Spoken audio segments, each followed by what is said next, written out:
নতুন দোকান দিয়েছি, সেই দোকানের চা নিজে হাতে বানালাম। বানানোর পর খেয়ে দেখলাম অনেক স্বাদ হয়েছে। এত স্বাদকে আগে যদি জানতাম তাহলে আরও চা বানায় মানুষকে খাওয়াইতাম। তো নিজের জন্য চা বানিয়েছি এবং নিজে খেয়েছি।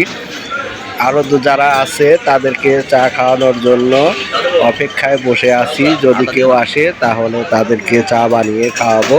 তো আপনারা যারা চা খান নাই তারা অবশ্যই কোনাবাড়ি বাজারে চলে আসবেন।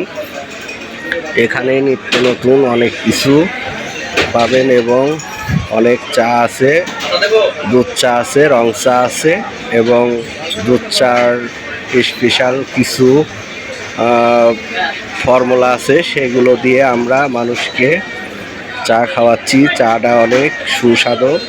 তো আপনারা যারা খান নাই তারা অবশ্যই দ্রুত চলে আসবেন কোনাবাড়ি বাজারে চায়ের দোকানে।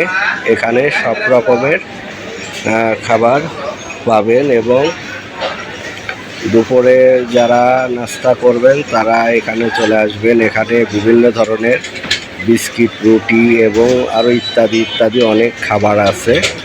তো যারা সিগারেট খান না তারা অবশ্যই সিগারেটও খাবেন। সিগারেটের ব্যবস্থা এখানে আছে।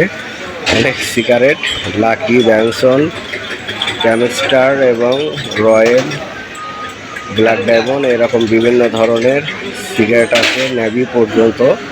তো যে যেটা খায় সে সেইটাই পাবেন, চাইলেই পাবেন। দ্রুত চলে আসবেন কোনাবাড়ি বাজারে।